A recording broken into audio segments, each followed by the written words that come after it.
সবংয়ের তেমাথানিতে এবছর এক অবিস্মরণীয় পুজোর থিম নেপালের জানকী মন্দির। এই মন্দিরের আদলে তৈরি হচ্ছে তেমাথানি পল্লীশ্রী ক্লাবের দুর্গাপুজো প্যান্ডেল। দারুণ সুন্দর এই সৃষ্টিকর্ম।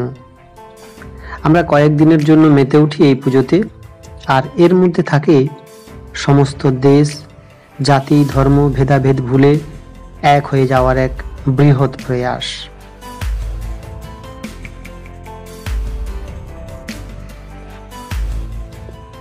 শারদোৎসব বাঙালি জাতির এক আবেগ।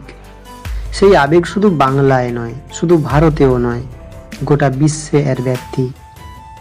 থার্মোকল আর রং দিয়ে ফুটিয়ে তোলা এই প্যান্ডেল এক সুন্দর সৃষ্টি।